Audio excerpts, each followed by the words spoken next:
자, 인사합시다. 할렐루야. 오늘은 106번째 파라샤, 민수기 9장 22절에서 10장 36절, 광야에서 하나님을 따른 것, 시간 제목을 한번 배워보죠. 민수기 11장, 드디어 이제 이스라엘 백성들이 그 광야를 시작하는 날이죠. 삶은 죽음으로 끝이 납니다. 우리가 살고 있는 이 타락한 세상에서 우리는 끊임없이 죄의 징계로 주어진 죽음의 실제와 그 결과들과 직면하고 살고 있습니다. 그것을 먹는 날에는 반드시 죽을 것이다. 우리 민수기가 뱀이드 바르잖아요. 그래서 광야 안에서 이 뜻이죠. 광야에서 살아가는. 그래서 우리가 오늘 이 본문을 공부하면서 반드시 기억할 것은 고대 이스라엘이 광야를 행진했던 것처럼 우리의 삶도 광야를 지나가는 것과 같다라는 것을 기억하라는 거죠. 그래서 고대 이스라엘이 오늘 본문에 나오는 구름, 그 법궤를 따라가는 것, 또 지난주에 구름 기둥 따라가고 오늘은 법궤를 따라가고 또 호밥의 인도를 구하고 또 진 순서를 따라가고 이런 여정들 통해서 하나님의 인도하심, 또 하나님의 도우심과 보호하심이 우리 삶에 반드시 있어야 한다를 기억하라는 거죠. 그런데 하나님의 인도하심과 보호하심이 어떤 식으로 우리에게 나타나냐면 하나님이 그들 가운데 계심으로. 그래서 고대 이스라엘이 광야를 지나갈 때 그 험한 산, 험한 길을 지나고 죽음의 땅을 지나갈 때 하나님이 보호해 주시고 도와주시고 인도해 주셨는데 어떻게 하셨냐면 그들과 함께 하심으로. 나중에 하나님 화가 나서 그러잖아요. 모세야, 그래 니들 원하는 약속 땅 가라. 내가 왕벌을 보내줘서 그 땅을 정복하게 해줄게. 그러나 나는 같이 가지 아니하리라. 그때 모세가 엎드리잖아요. 다 필요 없어요. 주님 뭐 왕벌을 보내든 큰 천사를 보내든 그 땅을 주든 주님이 안 계신데 어떻게 그곳이 약속의 땅이 될 수 있어요. 주님 함께 가시지 않으면 나도 안 갈래요. 그러잖아요. 광야를 지나갈 때 하나님이 우리 가운데 함께 하심. 즉 여러분과 내가 인생의 광야를 살면서 하나님이 내 삶에 거하셔야 한다라는 것을 오늘 본문의 전체를 통해서 계속 우리가 기억하고 배워야 되고 우리 삶에 나타나야 하는 것이죠. 그렇게 되지 않으면 어떻게 될까요? 삶은 죽음으로 끝이 납니다. 재밌는 건 요한계시록 아까 제가 읽었지만 요한계시록 보면 그거 이제 고린도 사도 바울의 서신들을 보면 생명의 부활이 있어요. 첫 번째 부활. 그런데 성도의 부활이 생명의 부활인데 첫 번째 부활. 두 번째 부활이 있어요. 첫 번째 부활에 참여하지 못한 사람들의 부활. 이 아이러니하게 이거를 죽음의 부활이라고 할 수 있어요. 이건 딜레마죠. 아이러니죠. 부활인데 죽었다가 다시 살아났는데 그게 죽음이야. 그러면 죽음이 뭐예요? 죽음은 단순히 어떤 생물학적인 어떤 이 세포, 인체의 메커니즘이 스탑하는, 의학적으로는 이 심장이 멈추면 죽음이라고 그러더라고요. 그래서 뭐 뇌가 살아있고 팔, 신경이 다 살아있어도 심장이 멈춰서 피가 돌지 않는 거 죽음이라고 선언하더라고요. 의사가 뭐 드라마를 보면 그러잖아요. 의사가 몇 월 몇 시 몇 분 누구 사망하셨습니다. 그런 선언하는 거 심장을 기준으로 하죠.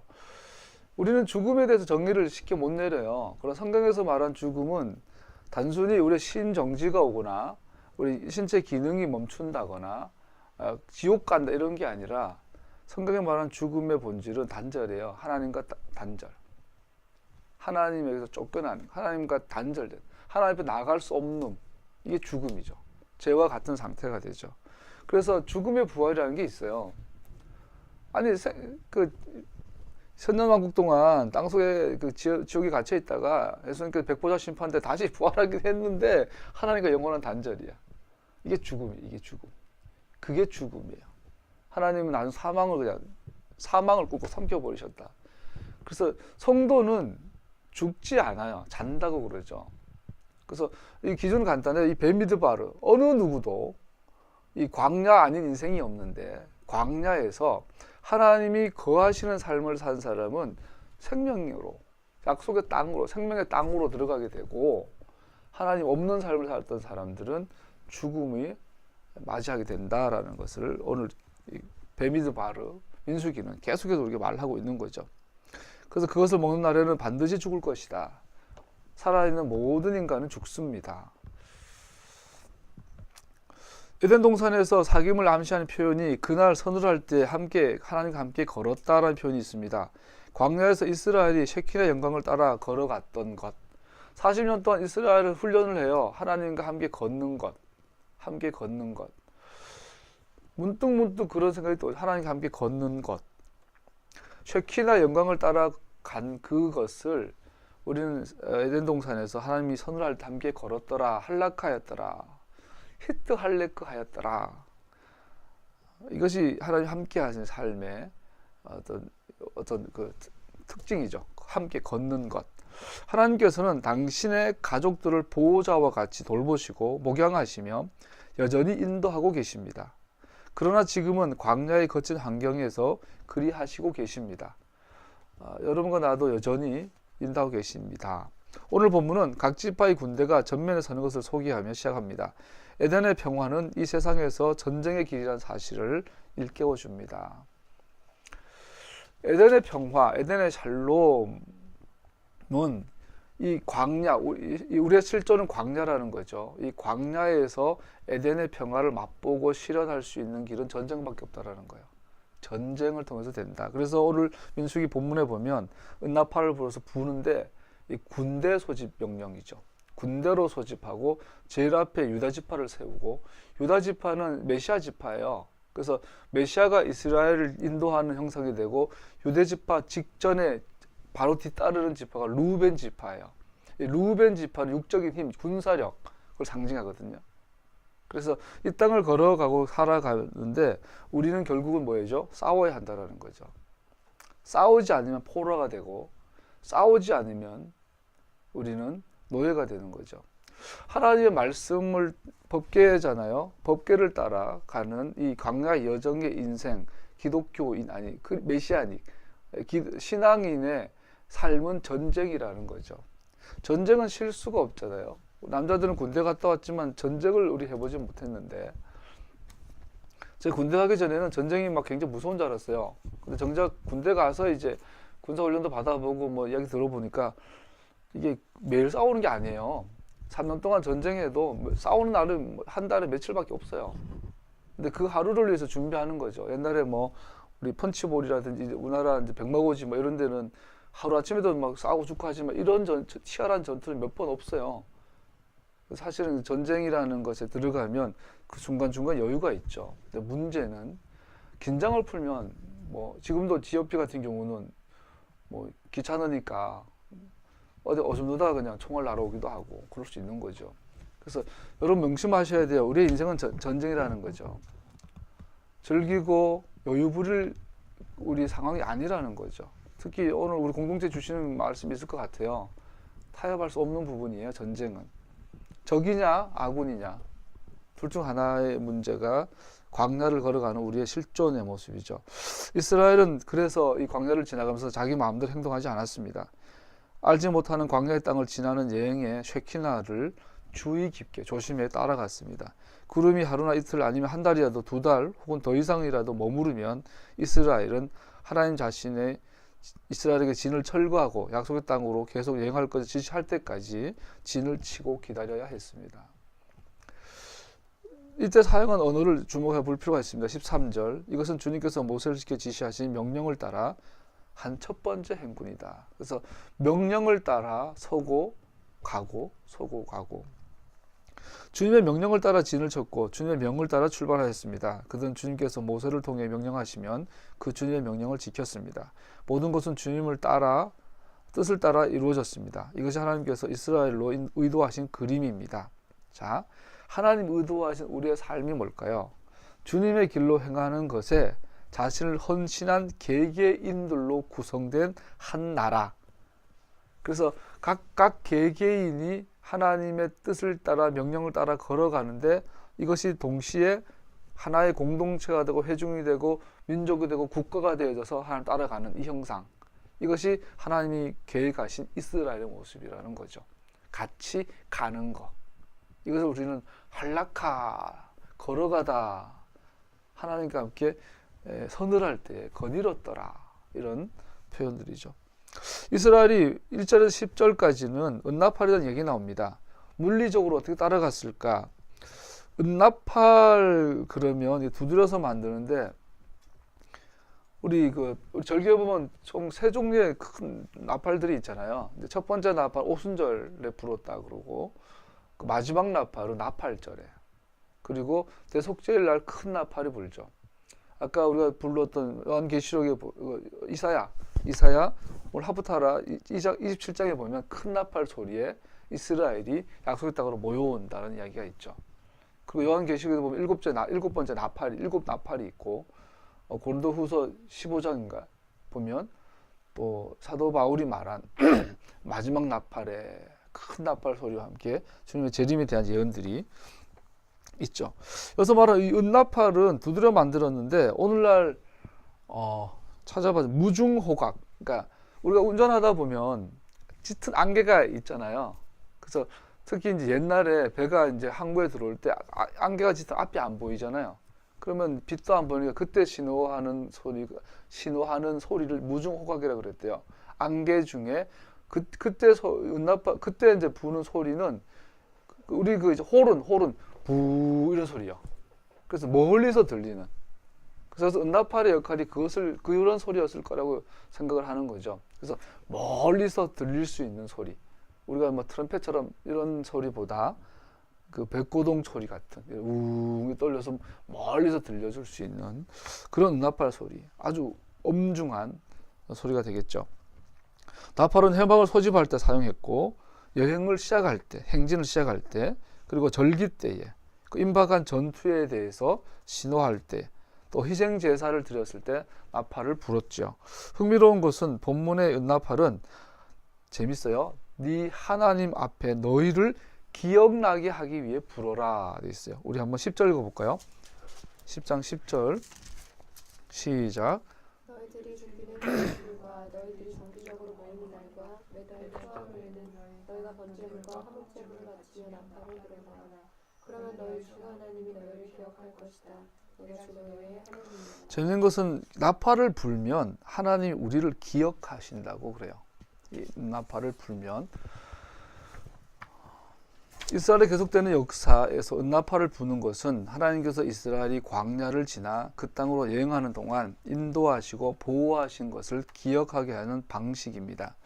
나아가 열방을 향한 하나님의 의도하심은 하나님께서 모세에게 말씀하시고 그는 그 말씀을 백성에게 전달하는 모세를 통해 시작된 제사장 제도를 특징 짓고 있습니다. 이것은 예수님을 통해서 아버지를 알게 된다는 것을 예시하는 것이며 옛 이스라엘처럼 우리는 우리의 대제사장을 통해 인도받고 있음을 가르쳐주고 있습니다. 은나팔이 갖고 있는 이 전체 그림은 너무나 심플하죠. 하나님께서 모세에게 명령하시면 이 모세가 제사장들에게 전달하고 제사장들 나팔을 불었어요. 이 하나님, 중재자, 이스라엘. 이것을 오늘날 우리에게도 그대로 적용이 되죠. 우리는 우리의 대제사장인 예수님의 이름으로 하나님 앞에 나아갈 수 있음을 보죠. 그리고 또 하나 이제 전체적인 서술적인 의미로 오늘 본문을 볼 수 있는 게 금송아지 사건 때도 시끄럽잖아요. 소리예요, 소리. 산에서 막 이게 소리인데 노래 소리인데 이게 환란의 소리예요. 환락의 소리예요. 그랬더니 모세가 와서 집어 던져서 깨지잖아요. 무질서한 소리였어요. 그때 이제 토라를 주심으로 토라를 다시 새겨 주심으로써 이스라엘이 다시 한번 정돈하고 질서 있게 되죠. 그런데 그 이후에 은나팔을 또 주셨음을 볼 수 있어요. 이 그림 속에서 우리가 이해할 수 있는 것은 토라만으로 충분치 않다. 셀헤모 교수님이 그렇게 기록해 놨던데 금송아지 사건은 로우레스네스죠. 법 없음, 기준 없음. 오늘 요즘은 나이트랑 그런 젊은 애들 막 술 먹고 춤추는 데 있잖아요. 가면 무질서하다 하잖아요. 안 가봐서 모르지만. 그렇게 환란의 밤을 보내던 금송아지 이 무리들이 하나님의 법을 받게 되면서 이제는 법 있는, 질서 있는, 규모 있는 조직이 되죠. 그런데 그것만으로 충분치 않다라는 거죠. 중간에 뭐가 있냐면 나팔을 불 때 착착착 제일 선두에 법궤가 있고 유다 지파가 있고 고핫자손의 성물을 들고 있고 또 르벤 지파 있고 거기는 일반 또 제사장들이 성물을 들고 있고 그래서 착착착 이게 법을 가진 민족에게 이 나팔 소리, 이 신호 이것이 반드시 함께 있어야 한다라는 거죠. 소리, 성령님의 소리, 토라의 소리, 중재자의 소리, 다른 말로 하면 교사가 되겠죠. 하나님의 기록된 토라를 우리 삶의 질서 있고 규모 있게 적용해주는 하나님의 가르치는 영, 교사, 메시아, 성령의 존재의 필수성을 은나팔을 통해서 볼 수 있어요. 나팔을 불지 않으면 아무리 이스라엘이라도 아무리 토라를 가진 민족이라도 질서가 없어요. 질서가. 군대라 갈 수 없죠. 우리 이번에 우리 시진핑 대통령께서 일본, 한국, 중국 뭐 동시에 방문하게 되니까 뭐 부득이하게 그 사열하는 것이 우리가 비교가 되잖아요. 야, 감동받지 않았어요? 일본은 뭔가 딱딱하고 이게 뭔가 안 맞았더라, 아기가. 그 다음에 우리나라 왔을 때도 처음에는 아기가 안 맞았어요. 처음에 그 청와대 앞에서 우리 치타대가 대기하고 있다가 이 미국 전용 대통령 차 비스트 2대가 이제 들어오는데 뒤에 차에 트럼프 타고 있었는데 앞차를 막은 거예요. 그렇다가 이제 우리 경호원들이 뛰어가가지고 빨리 비키라고 하니까 이제 그 앞에 차는 보내고 이제 대통령이 진짜 타고 있는 차 앞에다 치타대가 정렬하면서 탁탁하게 가이드해서 온 걸 볼 수 있죠. 처음에 삐끗해서 굉장히 걱정을 많이 했는데 정작 청와대 경내에서 행진할 때는 계속 그 소리에 맞춰서 움직이죠. 딱 되니까 구호가 오고 딱 오니까 예포가 터지고 딱 오니까 뭐 만든 노래가 나오고 그래서 사전에 조율된 대로 소리를 따라 착착착 진행되니까 굉장히 타이트하면서 굉장히 짜임새 감동스러웠죠. 그거 나중에 이제 천안분에서 이제 중국 할 때는 굉장히 넓게 하니까 소리가 잘 안 통한 걸 볼 수 있어요. 그래서 그 비하인드 그 화면들 보니까 좀 어긋난 게 되게 많더라고요. 중국이 어색하고 우리나라가 정말 잘했더라고요. 소리. 우리가 나팔 소리, 기록된 토라에 대한 바른 가르침과 교훈과 지혜와 지식을 가지고 또 하나님께 이스라엘 역사하신 전통들에 대한 바른 해석과 지혜를 가지고 그때그때 울려 퍼지는 나팔 소리. 그 세례요한이 나는 광야의 소리라 했죠. 우리는 이 시대 소리를 잘 들어야 돼요. 그래서 주님께서 가장 염려했던 게 마지막 때의 믿음 보겠냐? 왜? 여러분 마지막 때의 믿음을 보겠느냐 했는데 왜 믿음 없는 자를 못 본다는 이야기인데 왜 그럴까요? 속아서 잘못 들어서. 우리 자꾸 생각해. 우리 마지막 때 예수님 오실 때 믿음을 보겠냐 그러면 다 막 죄짓고 막 다 타락해 그랬을 거라고 생각을 해요. 물론 그렇죠.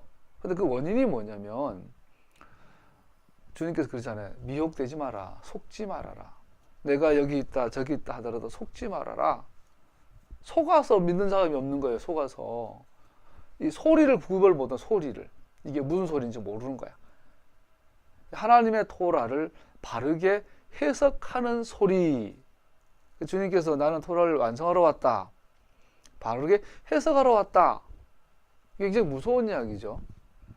내가 주님의 이름으로 병을 고치고 귀신을 내쫓았어요. 주님 어떻게 나한테 이럴 수 있어요? 난 너 몰라. 불법을 행한 자 내게 떠나가라. 그 사람은 소리를 잘못 들은 거예요. 소리를. 그래서 토라도 있어야 되지만 우리는 나팔 소리가 있어야 해요. 그래서 주님께서 내가 너희들 이런 모든 말을 생각나게 하리라. 그가 보혜사 성령이 오면 성령의 소리를 잘 들어야 되겠죠. 이스라엘 진이 떠나는 순서가 돼 있어요. 유다 지파, 그다음에 유다 지파는 쉐키나를 따라가죠. 보면은 고핫 자손이 두 부류로 나눠진 걸 볼 수 있어요. 추정할 수 있어요. 우선은 쉐키나를 따라가려면 거기 법궤가 있어야죠. 그래서 유다 지파 앞에 법궤가 먼저 앞서가는데 이 법궤는 3일 길이에요, 여러분. 짧은 거리가 아니에요. 그래서 이스라엘의 본진보다 고핫 자손이 법궤를 메고 3일 앞서가고 있는 거예요. 3일. 멀리서 보는 거예요, 멀리서. 야차하면 놓치는 거예요. 그래서 그 직전에 유다 지파가 있죠. 메시아 지파. 이 유다 지파가 뭐예요? 법궤를 보고 쉐키나를 보고 3일 길이면 이게 봐도 따라가기 힘들어요, 그죠? 봐도. 그러면 유다 지파는 뭘 해야 돼요? 이 소리를 제대로 내야 되고 제대로 가이드해야 돼요. 이 메시아가. 그 뒤에 따라가는 지파들이 이제 제사장들이 성막 기구들을 가고 있죠. 그 다음에 군사력이 가장 강했던 루벤 지파가 따라가고, 그 다음에 성물 운반은 고앗 자손들. 생각해 보세요. 3일 거리예요. 그래서 세케나가 가다가 법궤가 가다가 멈추면 3일 뒤에 본진이 오는 거예요. 그럼 그 사이에 고앗 자손은 뭐부터 하죠? 법궤를 안치하고 성막을 이미 세팅해 놓은 거예요. 세팅해 놓고 가서 이제 안치만 하면 되도록 고앗 자손들이 이렇게 지성소를 이렇게 세팅하면 될 수 있도록 해놨다는 것을 볼 수 있죠. 조금씩 이해는 다른데 전반적으로 그렇게 이해하고 있는 것 같아요. 우리가 이스라엘이 광야에서, 그 다음에 재밌는 거는 호밥 이야기 나와요. 르웰의 아들 호밥. 다른 곳에 이드로. 우리 사우디아라비아의 무슨 산, 그 산이 진짜 신의 산이다 하는 그 책을 보니까 그 이드로 마을이 있더라고요. 그 사우디아라비아. 아직 진짜인지 모르지만 그렇게 주장하는 분도 있더라고요. 여기 보면 르웰의 아들 호밥 혹은 이드로가 한테 모세가 부탁을 해요. 우리 앞서서 정찰과 가이드를 부탁을 하는데 거절을 하죠. 그래서 전반적으로 출애굽기나 민수기를 살펴보면 이스라엘이 광야를 지나갈 때 인도했던 그 세 종류가 있는데, 하나는 구름, 하나는 언약궤를 맨 제사장들, 또 하나는 호밥.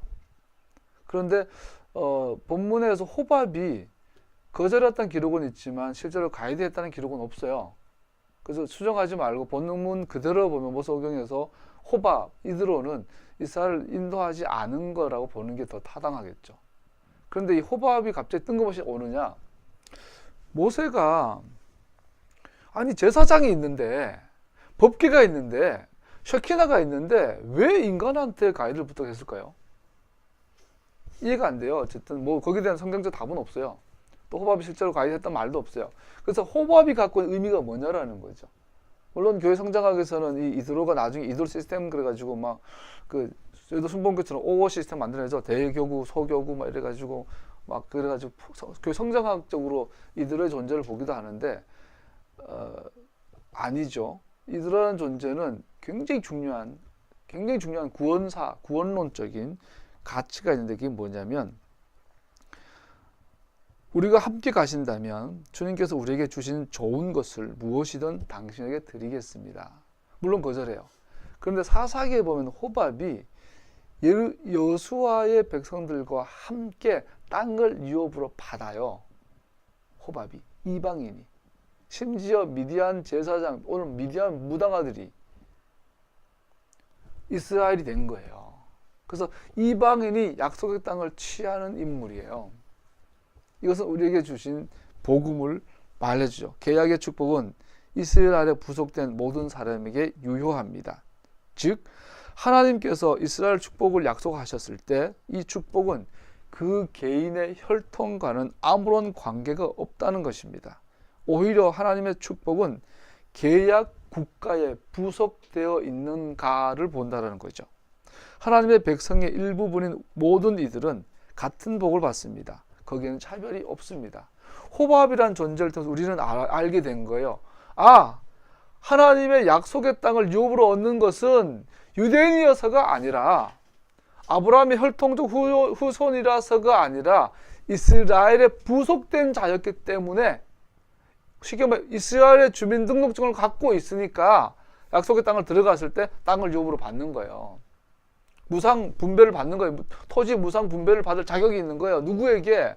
아브라함의 후손이라서가 아니라 이스라엘의 멤버가 된 사람에게. 할렐루야. 이게 십자가예요. 바울로 표현 빌리자면 이스라엘에 접붙여진 자가 되는 거죠. 자, 유대인도 접붙임으로 이스라엘이 되고, 이방인도 동일하게 접붙임으로 이스라엘이 되고, 이스라엘이 된 사람에게는 전혀 분리와 구별과 차별이 없는 하나님의 축복이 있다라는 것을 상징으로 보여주는 것이 호밥이에요. 그래서 이 호밥은 예수님에 대한 예표가 되는 거죠. 십자가에 대한 예시가 된다고 볼 수 있죠. 행진할 때 그 중간에는 중심에는 언약궤가 있습니다. 고앗 자손은 진중에 해막의 장비를 운반하고, 또 일부 고앗 자손들은 3일길 앞서서 언약궤를 운반하였을 것입니다. 3일길, 3일이라는 숫자는 굉장히 예언적인 숫자인데, 모세가 바로에게 가서 우리로 광야에서 예배드리게 해라. 3일길 떠나서 살 거야. 가까이 가지 멀리 가시면 가까이서 해 그랬더니 아니야. 3일 길을 가야 돼. 그리고 출국할 때 홍해 앞에서 무사히 건넌 다음에 3일 길을 가니까 시내산이 나타나요. 그리고 아브라함에게 나타나신 하나님께서 네 아들, 네 사랑한 네 독자 이삭을 바쳐라. 그랬더니 아브라함이 뭐 아무 생각 없었는지 그 다음날 일어나더니 출발을 해요. 그리고 3일 길 뒤에 만나는 게 모리아산이에요. 성전산이에요. 이 3일 길은 시내산, 모리아산, 예배의 자리 굉장히 중요한 자리죠. 그래서 이스라엘과 언약궤의 거리는 3일 길, 3일 길. 예수님이 부활하신 날이 3일 만. 요나가 뱃속에서 다시 태어난 것도 3일. 완성의 날, 구원의 완성하는 날을 우리가 보여줘요. 이 법궤 3일 길의 거리에서 쉐키나를 따라가기 위해서 우리는 사인, 소리들을 잘 들어야 되겠죠. 이스라엘이 안전하게 여행하는 것은 하나님께서 그들 가운데 계시기 때문이었습니다. 백성들 가운데 법궤가 함께 여행한다는 것은 우리가 토라 두루마리를 취할 때마다 기억하게 됩니다. 그래서 오늘 유대인들은 전통적으로 토라를 하면 회당이 이렇게 직사각 형태로 있으면 예루살렘 향해 동쪽, 꼭 동쪽이라 그러는데 우리나라에서는 동쪽보다 서쪽이 더 가깝죠. 예루살렘이. 지금 둥그니까 사실 아무데나 하면 돼요. 아무데나 누워서 지구 뺑 돌리면 어디든지 연결되잖아요. 이렇게. 어떤 상징적으로 예루살렘에 있는 방향 동쪽에다가 토라 룸을 두죠. 토라 두루마리를 보관하는. 그래서 샤밧 예배 때, 샤밧 오전 예배 때 이 회당장이 토라 두루마리를 꺼내면 모든 사람들이 일어나가지고 이렇게 소리를 지르죠. 이렇게 암송하죠. 주님 일어나십시오. 주님의 원수를 흩으십시오. 주님을 미워하는 자들을 주님 앞에서 쫓아내십시오. 그리고 이제 그 토라를 꺼내고 이 랍비가 회중 한 발 전체를 돌면 사람들이 막 그 토라에 키스를 하죠. 심카 토라를 하죠. 토라를 즐거워하죠. 심지어 자기 있는 요 번역본 성경을 갖다 대기도 하고 손을 갖다 대고 키스하기도 하고 토라에 대한 사랑을 표현하죠. 그렇게 회중을 한 바퀴 돌고 나면 이제 요만한 거 손가락인 거를 찔러면서 이렇게 리딩을 하죠. 토라 리딩. 그 주에 토라 포션을 리딩을 하고 토라 강론을 하고 끝나면 다시 말아가지고 토라 룸에다가 보관을 한다 그래요. 그때 다시 한번 또 이 말을 암송했다 그러죠. 주님 이스라엘의 수천만에게로 돌아오십시오 이렇게 했다고 그래요. 이 전통이 오늘 본문에서 나온 거죠. 우리는 토라 두루마리를 내오고 다시 돌려놓을 때마다 옛 이스라엘처럼 우리 역시 광야를 여행 중이며 하나님의 말씀이 우리 가운데 핵심이요 모든 가장 중요한 것임을 기억하게 됩니다. 우리가 만일 안전하게 여행하고 우리의 대적들을 정복한다면 그것은 하나님께서 우리와 함께 여행하시기 때문입니다. 할렐루야. 이런 이 배경에 주님께서 말씀한 거예요. 보라 세상 끝날까지 내가 너희와 항상 함께 있을 것이다.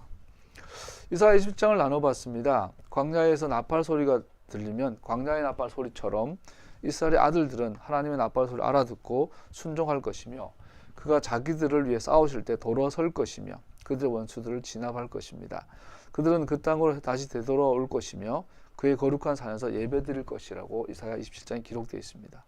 이것은 성전이 재건되어 있고 성전 제사 회복될 것을 전제한 예언인 것을 또 우리가 볼 수 있죠. 오늘 관련된 요한계시록 8장의 본문을 살펴봤었습니다. 사도들의 성서 본문 나팔 소리의 비유를 말하고 있습니다. 의심 없이 일반적으로 나팔 소리는 행동하기 위해 소집할 필요가 있을 때 사용합니다.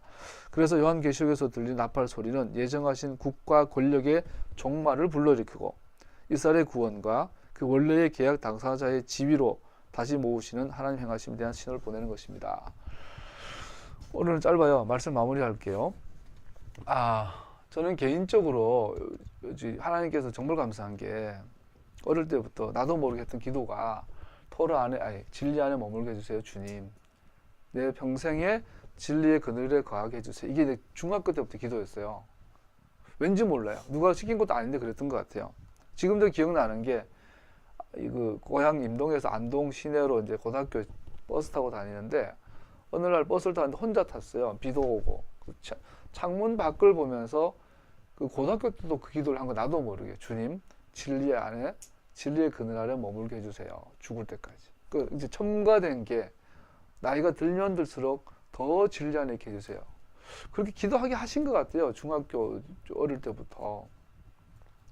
그래서 지금 여정들을 돌아보면 그렇게 하셨던 것 같아요. 결국은 토라 회복에 대한 눈도 열어주셨어요. 잘은 못하지만. 그런데 또 하나 한 면에 있어서 이건 또 있는데 라는 느낌이 있잖아요. 그래서 신학교를 들어가고 신대원을 나오고 목사 안수를 받고 여러 다양한 교회에서 목회를 하고 이 세미나 저 세미나 이 공부 저 공부 꾸준히 하면서 많이 돌아다녔죠. 공부하러, 그 성경 배우러, 산도 많이 다니고 기도하러. 결국은 토라 발견하면서 이 토라 회복에 대한 눈을 열어주시려고 이렇게 하셨구나. 그러고 나서 한동안은 되게 즐거웠죠. 토라만으로. 그런데 2, 3년 지나고 나니까 뭔가 또 한번 빈 것이 있었어요. 토라만으로 안 돼. 나팔 소리. 이게 알겠어요. 그 나팔 소리는 시세를 보는 눈이에요. 이 시대에 하나님 행하심이에요. 이게 무서운 거예요, 무서운 거. 그래서 오늘 메시아 운동하는 많은 주변을 봐도 여기서 다 나가 떨어지는 걸 봐요. 구체적으로 이번에 촛불 혁명 사건, 새누리 국정농단, 박근혜 이명박의 부정부패, 독재, 친일, 우리나라 근현대사 역사와 정치사, 더 나아가 오늘 세계 정세. 이번에 지난주 5일 하나 푼 게 너무 감사해요. 시진핑 시 주석에 대해서. 그분 뭐 좋고 나쁘고 난 모르겠지만 도올 김홍 교수님 그 인터뷰를 2번 자세히 들어봤더니 정말 오해했구나, 정말 무식했구나. 그분이 3시간 반에 이 대부분이 아름다운 중국을 추구한다. 그 아름다운 중국을 막고 있는 가장 큰 적이 중국 공산당이다. 지가 공산당이면서. 시진핑이 가장 새빨간 빨갱이잖아. 근데 정작 진짜 중국 빨갱이가 중국 공산당을 개혁을 얘기하고 있는 거예요. 그리고 뭐 격대지변? 5년 뒤에 그 미리 리더를 이건 아니라는 거죠. 67, 8세 이상은 주석이 못 되도록 법으로 막아버리는. 자기는 은퇴하면 69세가 되는. 그래서 추구하는 거 하나예요. 중국이 이제는 살기 좋은 나라, 인민이 살만한 나라. 그러면서 그거를 방해하고 있는 가장 큰 주 원인으로 부패를 찍었어요. 부패, 부정부패. 그 부정부패 온상이 중국 공산당과 중국 중공군이에요. 여기서 대단히 혁명을 예고하고 있는. 그리고 이번에 근데 트럼프가 왔어요. 근데 그리고 우리 문재인 대통령께서 말하는 게 그거잖아요. 정의, 공정, 분배, 그거 가난, 복지, 약자에 대한 배려하는 사회. 정확하게 지금 시진핑 코드가 맞아요. 정치적인.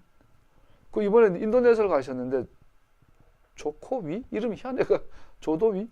그 인도네시아 대통령이 갖고 왔던 그분도 가난한 그 출신이잖아요. 그분도 여전히 코드가 같아요, 지금. 공교롭게도 우리나라를 기점으로 서쪽에 있는 동남아 세력, 극동 세력이, 동아시아 세력이 정치 코드가 비슷해져 가고 있어요, 지금. 근데 공교롭게 우리 오른쪽에 있는 일본, 러시아, 미국, 얘네들은 아직도 제국주의 산하에 자본주의 있어요.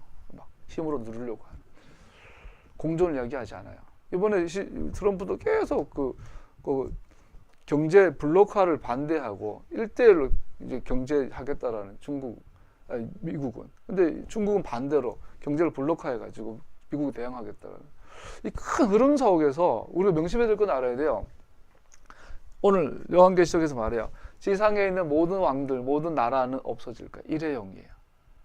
중국은 일회용 국가예요. 대한민국은 일회용이에요. 기껏해 몇천 년 있다 없어지는 나라예요. 우리나라 역사 보면 막 중국에서는 명도전, 한량전 이렇게 막 철기, 동전을 사용할 때 우리는 이제 아직 철기는커녕 청동기도 겨우 가가 화폐도 없고 막 책도 없고 막 예수님께서 막 더러 다니실 때 우리는 이제 겨우 고조선이야. 이제 겨우 철기 들어와가지고 이제 막 연맹국가 되니 많이 막 그러고 있는. 우리 굉장히 늦어요 역사가. 대한민국은 일회용이에요. 미국은 일회용이에요. 중국은 일회용이에요. 영국도 일회용, 인도네시아도 일회용. 한 번 지구상에 살아났다가 없어질 나라들. 이스라엘만 영원해요.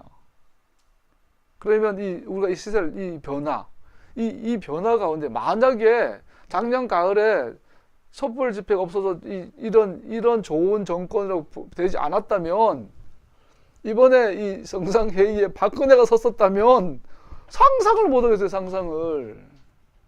예수님의 재림을 앞두고 가장 효율적으로 대비해야 되거든요. 우리가 예수님의 재림을 앞두고 우리 영혼 구원과 하나님 나라에 있던 이 마음을 위해 우리는 가장 효율적인 상황을 구축을 해야 되는데 하나님께서 그 일을 행하고 계신 것 같아요. 정치적인 이승만의 독재와 그 군사 독재의 이 맥을 잇는 박근혜에 대해 종말, 그리고 부정과 부패를 상징하는 이명박의 종말, 이 변화된 그것이 지금 우리나라뿐 아니라 이 중국과 아시아 연체가 한 흐름으로 가고 있는, 그러다가 어느 순간 주님이 오시겠죠. 그 오시면은 지구상에 있는 모든 군왕들은 입을 다물어야 되겠죠. 세상의 왕들 비웃으시며 하나님께서 주여 그의 나라만 영원해지리라 그러잖아요. 이 나팔 소리를 들어야 돼요. 이 나팔 소리를. 오늘날 너무너무 안타깝죠. 제가 나왔던 장신대가 BBK에 4억을 투자를 했대요. 장신대가 BBK에 4억을 투자했대. 다 써 누구 거니? 도대체 한국교회 어디까지 썩은 거야? 어디까지 했는? 근데 아직도 이걸 옹호하는 거야. 회개해야지. 이 목사들은 회개하자고, 음란이나 회개하자 그러고. 이 말 정말 잘 만나요, 여러분. 교사를 기록된 토라를 우리에게 나팔 소리로 들려줄 교사와 공동체를 만나야 되고, 그런 하나님 영리 역사도 우리는 겸손하게 상한 심령을 하는 말씀 앞에 서야 되고, 토라를 공부한다는 사람들이 어떻게 이 정세를 못 읽고 있는지, 교회에 안 다니는 사람들이 얼마나 우리를 비웃는지. 어제도 종교인 과사하겠다라니까 유일하게 기독교만 반대해가지고 모임 자체가 무산이 됐어요. 그때 정부에서 내년에 무조건 시행한다 못 박아버렸어. 교회는 왜 초태를 벌이는지. 오늘 파라샤 본문을 우리의 믿음의 삶의 신뢰로 사용하고자 한다면 우리 역시 여행 중이라는 사실을 기억해야 합니다. 이스라엘이 광야를 영원한 거처로 삼지 않은 것처럼 우리도 우리 자신을 이 세상의 시민으로서가 아니라 하나님께서 설계하시고 건설하신 도시의 시민으로 자기 자신을 하나님이 세우신 도시의 시민인 거라고 평가해야 합니다. 우리는 여행자이며 새 예루살렘에서 쉴 것을 기대합니다. 이 도시는 우리가 이미 믿음으로 본 것이며 심지어 성령의 교통하심을 통해 그 기쁨을 미리 맛보았습니다. 하지만 우리는 영원히 광야 가운데 있으며 하지만 우리는 여전히 광야 가운데 있으며 우리의 여행은 아직 끝나지 않았습니다. 죽음은 여전히 우리의 광야 생활의 종점이며 사도 바울처럼 우리도 탄식하며 우리 온전한 구원을 바라고 있습니다. 모든 피조물이 이제까지 함께 신원하며 함께 해산의 고통을 겪고 있다는 것을 우리는 압니다. 그뿐만 아니라 첫 열매로서 성령을 받은 우리도 자녀로 삼아 주실 것을, 곧 우리 몸을 속량하여 주실 것을 고대하면서 속으로 신음하고 있습니다. 여러분과 내가 하나님 자녀로 부름받았고 구원받았고 하지만 여전히 우리는 죽음이 종점이 된 광야를 살아가고 있고, 그렇지만 동시에 우리는 믿음으로 하나님의 새로운 새 예루살렘을 믿음으로 바라보면서 가고 있고, 3일 길 떨어진 셰키나를 보고 가고 있는 것처럼 여전히 우리는 광야지만 여전히 믿음과 소망 가운데 살아가고 있다라는 것이죠. 신음소리 내며 속으로 신음하고 있습니다. 우리는 이 소망으로 구원 얻었습니다. 눈에 보이는 소망은 소망이 아닙니다. 보이는 것을 누가 바라겠습니까? 그러나 우리가 보이지 않는 것을 바라면 참으면서 기다려야 합니다. 이번에 아름이 이제 결혼 이런 문제들 보면서 하나님의 사인을 봐요. 더 이상 타협하지 마라. 더 이상 두려워하지 말아라. 소망 가운데 신음하면서 포기하지 말고 가라. 겁먹지 말라는 거죠. 눈치 보지 말라는 거죠. 우리는 애굽을 떠났습니다. 이것이 우리의 보증입니다.